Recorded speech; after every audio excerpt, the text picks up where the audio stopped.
Hey guys, welcome back to the Anime Collector. Today, Dan and I are on our way to go pick up Augie at the convention center, sort of in the hotel or wherever he's staying at, so that we can go and see the US premiere for the movie Fireworks, which I have no idea what that's about, but maybe Augie will be able to fill us in. So we'll check back in when we get to Augie. Hey, I'm on Figueroa. Okay, do you know where the Fate Grand Order sign is? Yes, I do. Okay. I'm diagonally across from Yeah. Oh, there you are. Yeah. Oh, where at? Okay, I see you on the phone. Oh, yeah. Come back. We're in the right turn lane. Right, stop. Get in. Get in now. Get in. Go. Buckle. Oh, shoot. Well, those people are going to be pissed at me because we missed the light. Oh, yeah. Deal with it. I'm going to go. That's LA for you. Before those people start walking. All right, now I got to find out. So, LA. welcome to the car. Let me figure out where we're going real quick. Shoot. Yeah, I should not have been in this lane. Why wouldn't you put freaking cones back there? What on earth is the problem? It's LA, man. This. I hate driving in LA. This. And I'm glad you're the one driving, not me. So, oh God. I'm gonna wait for the food. All right. So, what do you know about going into Fireworks? I'm kind of expecting Palatina inverted or a story similar like that, but more realistic, and something happens that's supposed to touch the audience. Okay. I'm not, So it's going to be sentimental in some way? Here, but a memory of a person that they couldn't get back with. All right. Yeah. So we'll see how that goes. You know, it's a great neighborhood when there's bars on all the windows. In a quarter mile, turn left onto Crenshaw Boulevard. Oh, we're turning on Crenshaw Boulevard. Great. Thanks, Augie. Now I don't even know if I want to leave my camera in the car. Martin Luther King Jr. Boulevard. Crenshaw, literally on the corner of Crenshaw and Martin Luther King. Oh my God. There it is. Cinemark. Okay. There it is.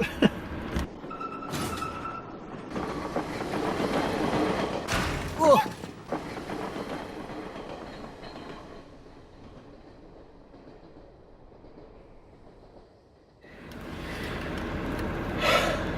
Okay, so at the beginning of the movie, I happened to notice that it was animated by Studio Shaft. Yep. I gotta be honest, I felt shafted. I don't know about you guys. Oh, I thought it was really nice looking. All those shafts, you can't really tell. It's either it's symbolism or they animate whatever they wanted to animate. Alright, so it was avant-garde for the sake of being avant-garde. I'm gonna turn off the car. It's avant-garde. Like it was artsy-fartsy for the sake of it, right? And it was... You turned to me during the movie and said, "What's wrong?" Because I was like... I was just going nuts. I thought you were having a headache or something. So let me explain. I didn't want to bring it up in the movie because I didn't know if you guys were noticing it. And I didn't want to say anything and have you guys not be able to not notice it. So this movie used a lot of CGI. A lot of it. Right. There are some background elements, like say windmills and stuff that were CGI. That was fine. There was a choice to have like a pan in a staircase that had no people around to set the scene as sort of an establishing shot. God, I'm definitely gonna turn on the car. The camera's gonna overheat. That scene is okay, right? It's okay to do the backgrounds that way. But there were an awful lot of scenes where the character animation was CGI. And it was like, how do I describe this? So let me put it this way. The first time it really starts to happen, they have just shown you a shot where there's this real dynamic movement and there's like a kid on a scooter, kids on skateboards, they're bike riding and stuff. And then all of a sudden, moving in unison, like this 3D, and it's almost like they're not even really animated, they're just translated across the screen. I mean, it's just, it was really bizarrely, like it really stuck out to me. Did you guys notice it? Was it eye-catching to you? For me, some of the background CGIs, like the buoy lanes, for some reason, were CGI when it felt like it shouldn't be. Once again, it's Shaft, so they'll try to experiment even if it's successful or not. So this is a problem that a lot of anime have that they try to incorporate CGI is frame rate discrepancies. So, for instance, when you animate, it's about 24, 30 frames per second, right? But you're animating on 2s so that it requires less drawing. And when the CGI is not at the same frame rate as the anime sort of animation, the hand-drawn stuff, it crosses the uncanny valley, right? Or you could say it falls into the uncanny valley.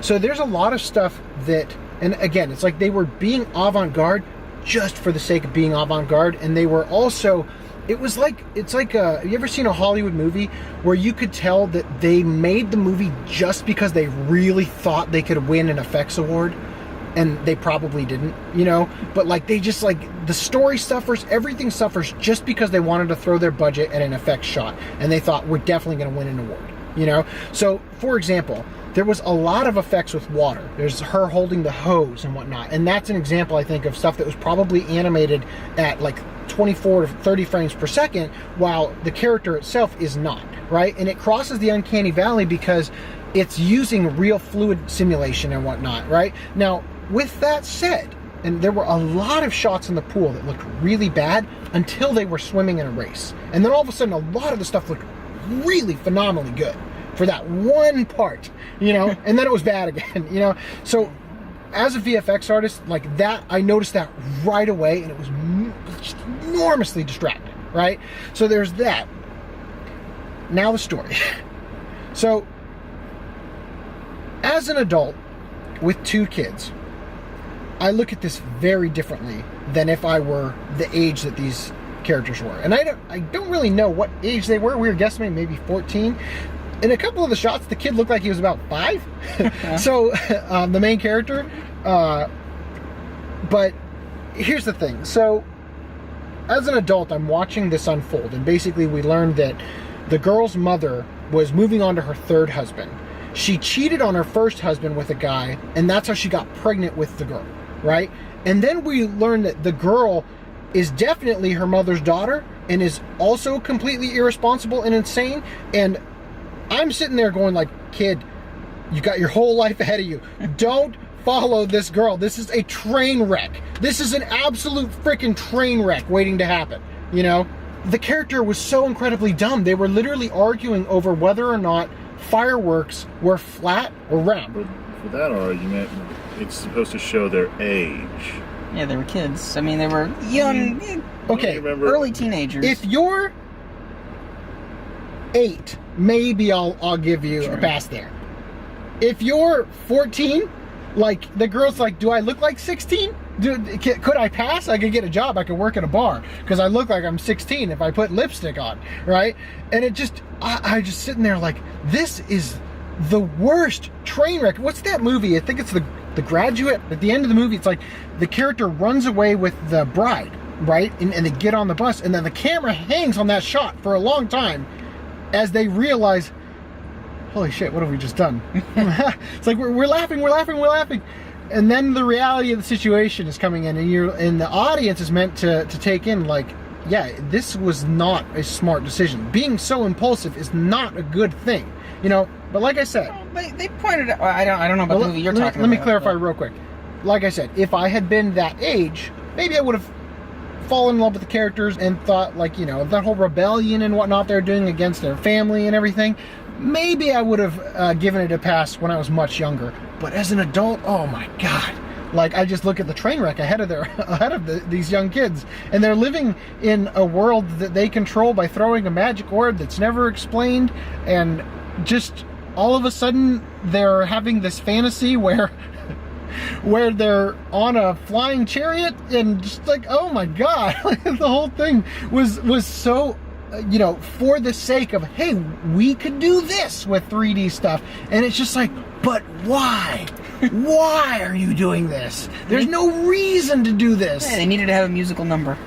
I felt like during the part right before they go into the like fantastical musical number, I'm like, yep, those are the butterflies from the Cowboy Bebop movie that you see before you go crazy My first thoughts of the movie was it's either going to be a repeat of Garden of Words or Novella inverted or something where the character dies, which that sort of happens.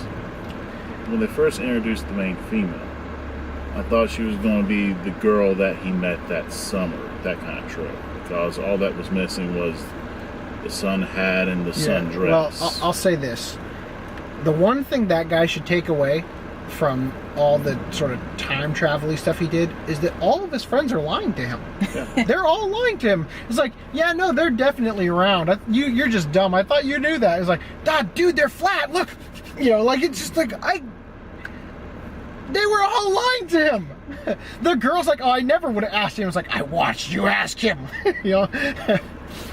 I think that a lot of that had to do with every With time him he altering. changed, Yeah, again, because they didn't explain it. Well, see, they kind of did in the sense that when it shattered, those were all alternate. Right. And so, and it showed an alternate her going out with the other guy and whatnot. So I think, it was like all the possibilities, and it's like also, okay, so all of a sudden out of nowhere, in this world that it's like, I swear, it's like the flat earther's dome existed, and they're like, we're underneath the dome. This makes perfect sense because we already went to a world where fireworks were flat, all of a sudden it's like the drunk firework manufacturer guy shows up and gets a giant version of the orb that also isn't explained, loads it into a firework launcher and blows up the whole dome. It's just like, what the heck? When he destroyed it, it basically changed everything back to like the real world because its power was So did gone. he create these mythical orbs? No, actually,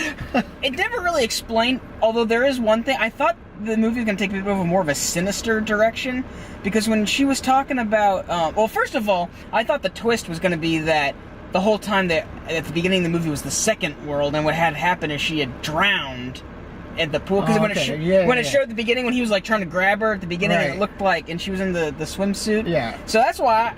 Also, and another reason why is when she was talking about her dad who disappeared, it showed a brief flash of his body or somebody's body floating in the water, he was holding the orb. Why would they show us that? That made no sense. So I thought the orb was going to have kind of more of like a sinister. Yeah, like it causes their death. Yeah, that's kind of what I thought it was going for. First of all, I thought it was going to have a way more tragic end. I mean, it didn't have a tragic end. I mean, maybe you could interpret it as because I don't know. I don't even know how it ended. They didn't go back to a stable universe. Open. The ending was very open. It was kind of implied that maybe he ran away with her. Also, it was kind of implied he was just running late because it showed those two people running. Yeah, so what I got out of that was we watched her drift away in the thing. So I'm thinking... Hold on, back up a bit. Remember the drunk guy who accidentally ended up in this sealed world? So, drunk guy gets... a giant version of the orb. Giant version of the orb, which I think the orb is a lighthouse light. It kind of looked like the lighthouse light. Yeah. So he takes it and shoots it, and at that point, anyone could say the what if at that certain moment, because to me, throughout the whole movie, there's been themes of reflection. That's what I was about to get at. And that is actually the reason why I really enjoyed the movie, because honestly, I have a lot of regrets in my life, and I constantly ask the question, what if, and a lot of times it revolves around, girls, like, potential relationships I could have gotten into, and so that's why I really feel like this movie kind of resonated with me, because it was like, well, yeah, I can understand, and he's like, only was like hesitating when she was being taken away at first, and it's like, I can relate to that, the hesitancy to like act, and then it's like, well, what if I could go back and do it again, and it's like, it's just kind of like, like, it spoke to me. Sure, and I get that. I get that. So I don't know. I would say that And as I said, it, as a younger guy, might have really, like, it might have given you, let's say, even the courage, if you had seen this back then, to make a move in a future situation where something maybe like that happens, for you to actually step up. Yeah. But as an adult, seeing how reckless and stupid the people are being with their futures, I'm like, thank God, like, stay away, Yeah. Well, the whole characters was how do you deal with their kind of immaturity? Right. Yeah. So let me get back to a point I was trying to make earlier regarding the ending. So in this world that it's surrealism, right? So they're in the water, and then all of a sudden it's like all these explosions are happening. It's like she's going forward into battle in Nam, and he's staying behind, right? So she's leaving, and to me, they were trying to symbolize that she's going. Yeah. And then they start doing the roll call in the classroom, like, are you here? And it's like, here, yeah. And then it's his name not hers, even though they're showing her desk. All these different angles of her desk, like, she's not here, but then it's his name that doesn't answer roll call. Yeah. Because he killed himself. Oh, well. Well, hold on. I mean, that's a possibility. That's possible, but Turns out they just died when they jumped off that lighthouse. I mean, rewinding back to when he launched the firework. It was big enough that the three can ask their what if question. I don't know what the drunken guy asked.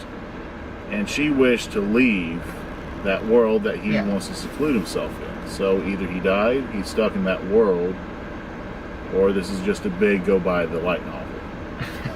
There was this one part. At one point in the movie, they're on the train and they get spotted by the friends, right? And then they start chasing after them, and then they also get spotted by the parents, and they're chasing after them, and then they're like, let's get off on the next stop. And then they get off, and it's like, oh crap, they're there, what are we gonna do? He's like, let's fly. Dan turns to me and goes, aim for the bushes. I thought that was an appropriate moment. I mean, come on. There's another thing that was not written, the whole instance with the mother. The daughter could be imagining that her mom would abandon her. Right. Since she only cares about herself, even though she doesn't fall that far from the tree. Right, and she recognized that. The stepdad seemed a bit more well-to-do. I mean, he wanted to be close to her. He wasn't trying to be Mr. Bad Guy. I mean, he gave, different macaroons to her at the beginning. Oh, right. And he didn't come across as... Like, a lot of in these stories, the stepfather or whatever usually tends to be either...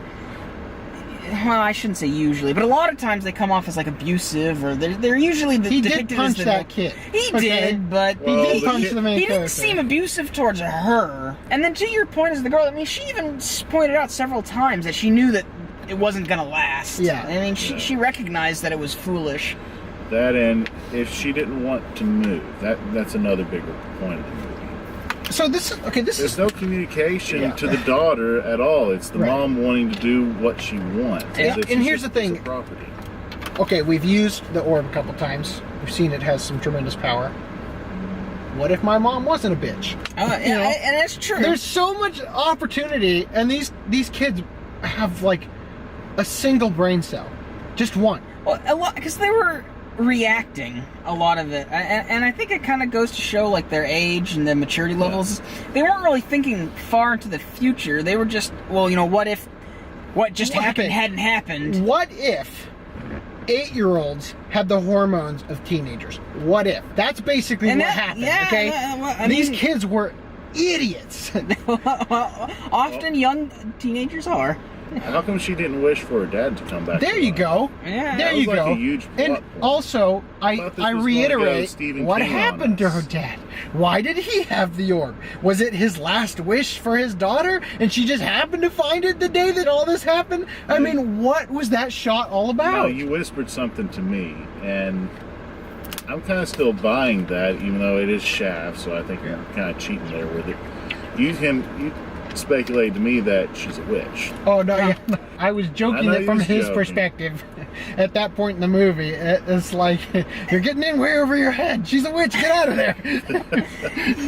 But I think she knows more about the orb than what she led on to. I would agree with that, especially when she was like not believing the guy, and he's like trying to convince her. Yeah. When she was like, did that really happen? Oh, I don't know. Really? I thought that was communicating to the audience something that was obvious, that the person who throws the orb is the one who exists in the world. Because if she knew the power of the orb, she would have already used it. That is true, and that's a valid point. I'm just saying the way that she wasn't like, oh, you're crazy, or like laughing at him or what. I mean, I guess she kind of was laughing at him, but it was almost as if she like knew that he was telling the truth. Yeah, I mean, I'm sure it's probably more like a huge plot point that we haven't addressed. At the beginning, one of the classmates was teasing the teacher. And let's be real, that subplot had no reason to be in the movie at all. That's true, but it was I thought it was entertaining. What I liked about this small plot is you have the kid teasing the female teacher and jumps on the desk like in a Kubert fashion. Yeah, that was, And then later on, when she receives the note about her moving, she was incredibly dumb too. the teacher. Like, oh yeah, totally. The best way to show dominance in the classroom is to chase after the kid jumping from table to table. You've never been in public school, have you? I have not. You don't. Ooh. Well, guess what happens? I have seen videos on worldstarhiphop.com. Anyway. So you have that, and the two teachers don't know how to react to that, which, well, I don't know. How about, oh dear, it'll be all right, something, not just cold emission. Okay, Okay, you suspected that she was handing off the letter in order to ask for like advice. Yeah. But I don't think that was it at all. I think the letter was saying, please excuse our daughter because we're transferring her out of the school. And it was just like, just know that this is happening. You know? Yeah. That's what it very much seemed like. And I think there was even a part of dialogue later on when she was in her room changing, where you heard the parents talking, and the mother said something like that they had done that. So I put those together as being that's what that was. It was connected. I don't think that the teachers were actually thinking like, how do we console her? And I mean, I don't know. I mean, the guy was just practicing swinging baseballs, and then the other guy was a terrible putter. Yeah, I think the teachers just were. They had no real investment in the kids. The interesting thing is how bizarre it was because Dan was body language wise, I could tell that he had something going on in his head during the beginning before all the switching and the time travel-y sort of stuff. I could tell that he was putting something together, and he realized, or at least his theory, which I thought was very valid at the time when I watched it, was that the friend who also liked the girl was setting up the main character to be with her after she had asked him out instead of the main character, right? But then it's like in the alternate world, it's like, no, actually, I'm jealous as heck, and I definitely hate the fact that you're with her, and I want to kill you by pushing you off a lighthouse because I want to be with this girl, and I'm going to kill her too, just cause, you know. Have you ever been in public school? No. So let me ask you this. Have you been in public school? No. Because you keep giving me this nonsense about the intelligence level. Is this a public school thing? Because I was homeschooled for a big portion of my life. Right? Yeah, I went to private school, so I mean... The world is made of dumbasses. You gotta start them like a shepherd. I just didn't expect them all to go to that one school in Japan. But, I don't know. I still think that was the case, because I think in that timeline, the friend, well, he liked the girl. Obviously, he liked the girl. But I think he kind of felt like, you know, this... I think he was like, oh, she actually likes the other guy, and he likes her, so I'm just going to step out and... I don't know. Maybe, maybe it was wrong. But why else would he have ditched her, other than maybe cold feet, I suppose? I have no idea. I feel like she liked the attention and drama to the situation. Which to me was like alarm bells. Don't get with this girl. Don't get with this girl. And then again, I'll point out to the fact that we saw like the alternate future. Some of them had her with the other guy. I don't know. I think it was just the movie's way of pointing out, saying that like. Do you think that those exploding pieces were actually potential futures, wishes, or what do you think those were? I think it was just all the alternate scenarios that could have played out. Because if those are alternate scenarios, you definitely don't want to date this girl. Because she's going to go out with any of those guys. I mean, she had no actual commitment to the main character at all. She asked the other guy first. Then it's like, you know, I was just asking out whoever won the race. And it's like, I thought you were going to win. It's like, and then in the alternate reality, when he did win, it's like, you're crazy. I wasn't going to ask out that other guy. It's like, this is not the kind of woman that you want to spend your life with. Of course, for both of them, most of the futures they saw involved each other. Or most of them. So you could say that the power of the shards was showing them what their desired future was. Possible. That's actually a really good point. He wanted to kiss her, so he sees it and he's like, "Oh, now I have the courage," or something. I don't know, he jumps in there and kisses her underwater. And then she leaves. Nebulously. Yeah, and then she's like, "Well, that was crummy. I'm just going to leave now, and you can be all by yourself." What are your two thoughts on the windmill symbolism and the symbolism with all the water drops? Okay, I felt like the windmill was literally only there in order to show time stopping. Yeah. And also, one of the things that, like, this is where it sort of really broke me. This might have been the part where you're looking at me like, what's wrong? Do you have a headache? When they showed his room in the first time, I'm like, he's going to sit on that bed. I can tell because of the terrible freaking CG. It's like Scooby-Doo. It's like, which book in the bookcase are they going to pull out? I wonder which one. Oh, God. To me, the water droplets were technical because what she's doing, she's just walking and the water drops like a Herbal Essence commercial. And again, they did it with the slow motion one. I think again that played up to the fact that like he was seeing her like this, and he was like his hormones were kicking in. And he was like, "Oh wow." Yeah. To me, the windmill was more like the flow of life for these country bumpkins. That's valid. That's valid. I could agree with that. Final thoughts for me. The experimental animation will at least leave you. You are so. You look like Jesus back there. I look like a character from One Piece. That was another weird thing. They literally name drop One Piece in the movie. It exists. Yeah. It's memorable because they chose to be experimental. However, that's how Chef likes to animate. Yeah, but okay. So here's, as I said before, there are a lot of movies that come out where it's like they threw all their budget into one effects shot because they wanted to win an award. Nobody remembers those movies. You don't even remember the effects shot. It goes, if you can't create a movie that encompasses all the important parts of movie making, they are forgettable. Right? And this movie is very forgettable, and I'm never going to sit down and actually watch it again. It's just really lame. I would recommend people to watch it, but keep in mind if you decide to go big screen or small screen, this is a melodrama, and it has an open ending. Okay, I'm going to say it this way. If this shows up on Crunchyroll, and you have morbid curiosity, you could check it out. If you're going to choose to go see an animated movie in the theater, watch something else.